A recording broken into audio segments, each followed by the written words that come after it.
नमस्कार दोस्तों। आज अपनी जियोपॉलिटिकल एनालिसिस की वीडियो में हम डिस्कस करने वाले हैं एक ऐसी समस्या जिसका निजात पाना बहुत मुश्किल हो गया है पूरी धरती के लिए।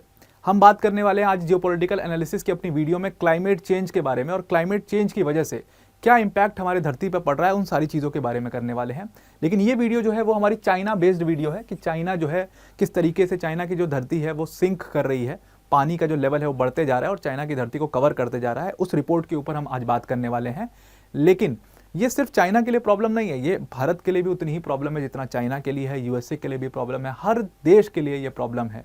तो ये पूरे अर्थ के जितनी भी कंट्रीज हैं उन सबको साथ मिल करके इस प्रॉब्लम से लड़ना पड़ेगा। और इस जो क्लाइमेट चेंज की प्रॉब्लम है ना, इसको जनरली हम इग्नोर कर देते हैं, हम इसके बारे में ज़्यादा बात नहीं करते, हम इसके बारे में ज़्यादा एजुकेटेड नहीं हैं। बट धीरे धीरे हमें अपनी जो इग्नोरेंस है उसको ख़त्म करना पड़ेगा क्लाइमेट चेंज को लेकर के, क्योंकि ये एक सबसे प्रॉब्लमैटिक चीज़ है जो कि हमारी अर्थ पर हर साल इंक्रीज़ हो रही है और इसके ऊपर बहुत ज़्यादा काम नहीं किया जा रहा है। हालांकि दूसरी हर कंट्री जो है वो कोशिश ये कर रही है कि हम क्लाइमेट चेंज के ऊपर काम करें और इसको इरेडिकेट करने की कोशिश करें। जैसे हम इलेक्ट्रिक व्हीकल्स पर स्विच कर रहे हैं, जैसे हम सोलर पैनल्स के ऊपर स्विच कर रहे हैं, तो इससे क्या हो रहा है कि हम एमिशन कम कर रहे हैं, तो क्लाइमेट चेंज की समस्या धीरे धीरे कम होगी। बट ये क्लाइमेट चेंज को पूरी तरीके से एलिमिनेट करना, या आपने सुना है ना, जीरो एमिशन कंट्री बन जाना, कार्बन न्यूट्रल कंट्री बन जाना, उसमें इतना समय लगेगा, उतना समय अभी हमारे पास है नहीं। बिकॉज क्लाइमेट चेंज की प्रॉब्लम धीरे धीरे विथ ईयर बाय ईयर बहुत तेज़ी से बढ़ते जा रही है। तो आइए सबसे पहले चाइना की समझते हैं, चाइना के संक्षेप में, कि ये पूरा क्लाइमेट चेंज की प्रॉब्लम हो क्या रही है चाइना के अंदर में। देखो, ये आर्टिकल मेंशन कर रहा है दैट चाइना इज सिंकिंग, और चाइना की कम से कम 1/3 जो पॉपुलेशन है वो आज से 50 साल बाद अगर आप देखोगे तो वो मुसीबत में आ सकती है। कैसे मुसीबत में आ सकती है, हुआ क्या कि देखो, कुछ यूके की यूनिवर्सिटी है, एक यूनिवर्सिटी ऑफ ईस्ट एंग्लिया, और सिर्फ इस यूनिवर्सिटी ने नहीं, हर प्रबल यूनिवर्सिटी ने, कैम्ब्रिज ने, ऑक्सफोर्ड ने, सबके पेपर्स हैं इसके पूरे क्लाइमेट चेंज के ऊपर में, आप जा करके पढ़ सकते हो। यूपीएससी सीएससी 2023 के रिजल्ट्स आ चुके हैं और अनअकैडमी टीम ने इस बार 300 से भी ज्यादा सिलेक्शंस दिए हैं। तो ये जो हमारी सक्सेस है उसको वर्ल्ड अफेयर्स की टीम अपनी ऑडियंस के साथ मिल करके सेलिब्रेट करना चाहती है। इसलिए हमने अपने यूपीएससी सीएससी की जो कोर्स फीस थी उसमें बिगेस्ट एवर प्राइस ड्रॉप किया है। जो यूपीएससी की फीस हमारी 75,000 की हुआ करती थी उसको हमने ड्रॉप करके 29,999 कर दिया है। तो अगर आप इस कोर्स को ज्वाइन करना चाहते हो तो डिस्क्रिप्शन में हमने एक लिंक दी है, उस लिंक पर आप क्लिक करिए और फिर वहाँ पर जब डिस्काउंट कोड का ऑप्शन आएगा तो वहाँ पर आप APYT10 मेंशन करिएगा। और उसके साथ साथ एक बात और ध्यान में रखिएगा कि ये आज हमारे यूपीएससी सीएससी का जो प्राइस ड्रॉप है उसका लास्ट डे चल रहा है इस ऑफर का। तो अगर आप आज परचेज करते हैं इस कोर्स को तभी आपको ये ऑफर मिल पाएगा। तो अभी रिसेंटली क्या हुआ है कि यूनिवर्सिटी ऑफ ईस्ट एंग्लिया के कुछ रिसर्चर्स ने चाइना के ऊपर रिसर्च करना शुरू करा। चाइना के बहुत सारे शहरों को सैटेलाइट के थ्रू मॉनिटर करना शुरू करा। सैटेलाइट के थ्रू उन्होंने कौन कौन से शहर को मॉनिटर करना शुरू करा? उन्होंने मॉनिटर किया शंघाई को, उन्होंने जो कोस्टल शहर थे उनके, तियानजिन वगैरह, उनको मॉनिटर करना शुरू करा। उसके साथ साथ उन्होंने बीजिंग को भी मॉनिटर किया। और इन रिसर्चर्स ने ये पाया मॉनिटरिंग करते समय कि चाइना का जो हर साल 10 मिलीमीटर एरिया है, जो लैंड है, वो पानी में डूबता जा रहा है। और ये जो रेट है डूबने का, ये हर साल बढ़ भी रहा है। मतलब एक साल 2 मिलीमीटर डूब रहा था, अगले साल 4 मिलीमीटर डूब रहा है, उसके अगले साल 8 मिलीमीटर डूब रहा है, और अभी प्रेजेंटली 10 मिलीमीटर हर साल ये डूब रहा है। हो सकता है कि आगे चल करके 2 साल बाद ये 15 मिलीमीटर डूबने लग जाए। तो ये रिसर्चर्स बेसिकली ये कह रहे हैं कि जो चाइना का 45% अर्बन लैंड है वो एक टाइम ऐसा आएगा जब ये पूरा 45% हिस्सा जो है वो पानी के नीचे चला जाएगा। और इसमें मेजर सिटीज़ होंगी चाइना की, बीजिंग होगा, इसमें शंघाई भी हो सकता है, इसमें तियानजिन भी हो सकता है। तो ऐसा ये सब कहा जा रहा है। अब इस पूरे क्लाइमेट चेंज की वजह से ये कैसे इंपैक्ट पड़ रहा है, सबको आज इस वीडियो के अंदर में डिटेल में समझने की कोशिश करते हैं। अब इस पूरा जो सिंकिंग का रीज़न है वो रीज़न बताया जा रहा है। वो रीज़न क्या है? बेसिकली 2 रीज़न है इसके। एक तो रीज़न है कि क्लाइमेट चेंज की वजह से जो सी लेवल राइज हो रहा है वो एक बहुत बड़ा प्रॉब्लम कारण है। अब क्लाइमेट चेंज की वजह से जी सी लेवल कैसे राइज हो सकता है? अब क्लाइमेट चेंज सी लेवल को कैसे इंपैक्ट करता है, उसके 2 कारण हैं। एक तो है कि जैसे क्लाइमेट चेंज से हम क्या करते हैं, हम एसी चलाते हैं, हम गाड़ियां चलाते हैं, उससे एमिशंस होते हैं, और एमिशंस की वजह से जनरल सी बात है कि अर्थ का जो टेम्परेचर है, जो एवरेज टेम्परेचर है, वो बहुत ज़्यादा गर्म होते जा रहा है। अभी एक रिपोर्ट आई थी सामने जिसने सबको हिला करके रख दिया था कि जब से ह्यूमन लाइफ एग्जिस्ट करती है अर्थ पे, तब से सबसे हॉटेस्ट जो 5 साल एक सेंचुरी में देखे गए वो लगातार 5 साल ये वाले थे पिछले जो हमारे गए हैं। जैसे साल 2023, 22, 21, 20, ये जो 5 साल थे ये पूरी एक सेंचुरी का सबसे गर्म 5 साल था। और अभी जो साल 2023 गया है, ये जो टॉप 10 सबसे वार्मेस्ट ईयर अभी तक हुए हैं जब से ह्यूमन लाइफ एग्जिस्ट कर रही है अर्थ के ऊपर, उनमें से उन टॉप 10 में से एक साल 2023 का था।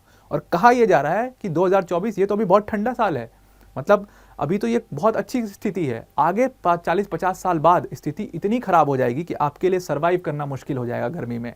कैंसर के कारण बढ़ जाएंगे, बहुत सारी बीमारियां जो है वो बढ़ जाएंगी इस गर्मी की वजह से, क्योंकि इतना वार्म हो जाएगा अर्थ कि आपके लिए रहना मुश्किल हो जाएगा अर्थ के ऊपर में। और ये सब क्यों हो रहा है? ये सब क्लाइमेट चेंज की वजह से हो रहा है। जो हम एमिशंस कर रहे हैं उसकी वजह से अर्थ धीरे धीरे गर्म होता जा रहा है। अब इस गर्मी से दो चीज़ें होती हैं। इस गर्मी से एक तो होता है ओशियन क्या करता है कि सबसे पहले इस वार्मथ को एब्जॉर्ब कर लेता है। अब जब वो इस वार्मथ को एब्जॉर्ब करता है, वो ग्लोबली अर्थ के टेम्परेचर को एब्जॉर्ब करता है वार्मथ को, तो उसमें क्या होता है, एक्सपेंशन होता है पानी में ना।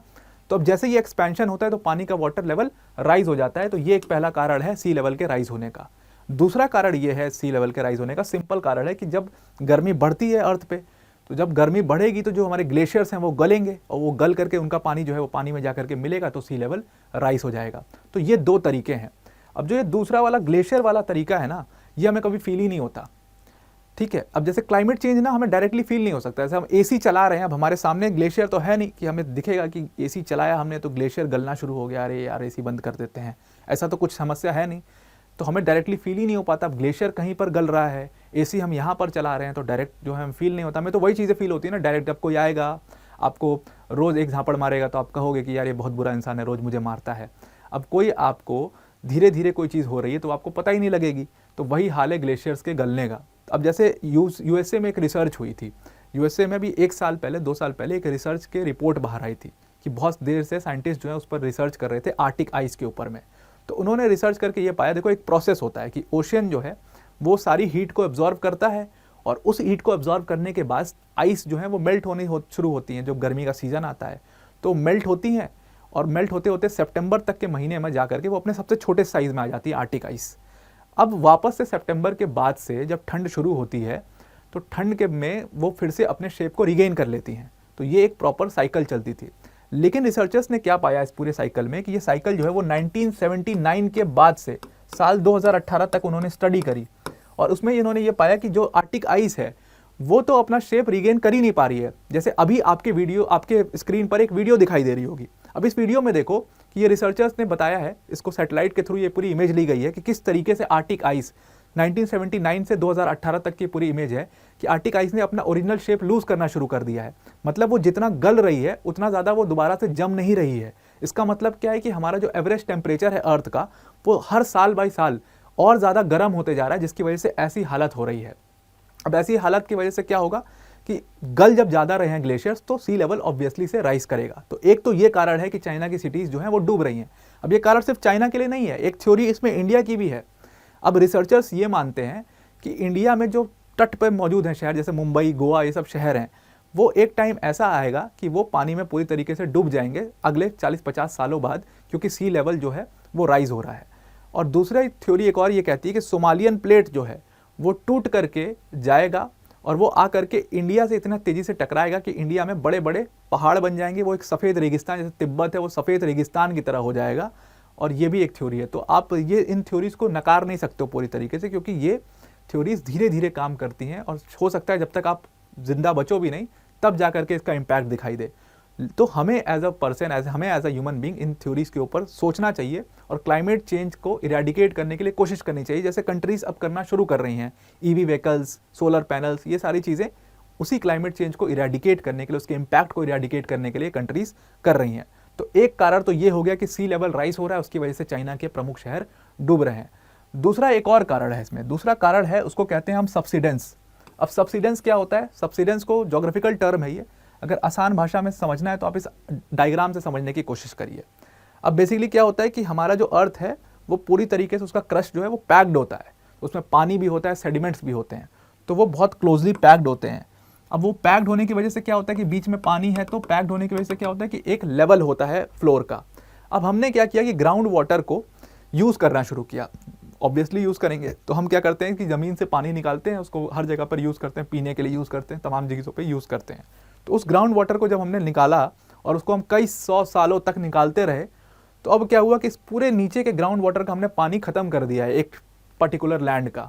अब जैसे वो पानी हमने ख़त्म किया तो बीच में हॉलो आपको जगह दिखाई दे रही होगी, इन पत्थरों में बीच में हॉलो जगह हो गई है। तो अब जैसे ही हॉलो जगह हुई है और उस पर प्रेशर पड़ेगा तो ये पत्थर एक दूसरे की तरफ मूव करेंगे और क्लोजली पैक्ड हो जाएंगे। तो जो ओरिजिनल शेप था लैंड का वो बीच से धंस जाएगी और कुछ ऐसा दिखाई देगा आपको, जहाँ पर ये आपको दिख रहा होगा कि बीच से लैंड जो है वो धंस गई है, क्योंकि पानी वहाँ से नीचे हॉलो हुआ तो उस स्पेस को क्रिएट करने, उस स्पेस को दोबारा से कवर अप करने के लिए पत्थर जो है एक दूसरे के करीब मूव करके कॉम्पैक्ट शेप में आएंगे। तो उससे ज़मीन नीचे धंस जाएगी, उसका लेवल नीचे हो जाएगा और जो पानी का लेवल है वो उसको कवर अप कर लेगा। तो सब्सिडेंस की वजह से भी वहाँ पर चाइना के अंदर में प्रॉब्लम हो रही है। अब चाइना के अंदर में जो सब्सिडेंस से प्रॉब्लम हो रही है वो वहाँ उनके जो ज़्यादा डेवलप्ड शहर हैं, जहाँ पर ज़्यादा लोग रहते हैं, वो ज़्यादा पानी यूज़ करते हैं, जैसे शंघाई हो गया, जैसे बीजिंग हो गया, इन सब जगहों पे सब्सिडेंस की प्रॉब्लम हो रही है। वहीं जो कोस्टल एरिया है जैसे तियानजिन का शहर है, तो वहाँ पर ये प्रॉब्लम जो है वो वाटर सी लेवल के राइज होने से वहाँ का लैंड डूब रहा है। तो दोनों तरीके से प्रॉब्लम जो है चाइना की तरफ बढ़ रही है। वो प्रॉब्लम जो है वो इंडिया में भी है, यूएस में भी है, यूके में भी है, हर कंट्री में है अर्थ की। तो पूरी सारे देशों को मिल करके क्लाइमेट चेंज पर काम करके इस प्रॉब्लम को इरेडिकेट करना चाहिए। तो आई होप आपको ये पूरा मामला समझ में आ गया होगा। छोटा सा कॉन्सेप्ट था, ईजिली समझ में आया होगा और आई होप आप इस पर काम करना भी शुरू करेंगे। क्लाइमेट चेंज के ऊपर खुद को एजुकेट करके कैसे इसको ठीक किया जाए उसके ऊपर भी काम करेंगे। तो आज के लिए इतना ही। Thank you and have a nice day.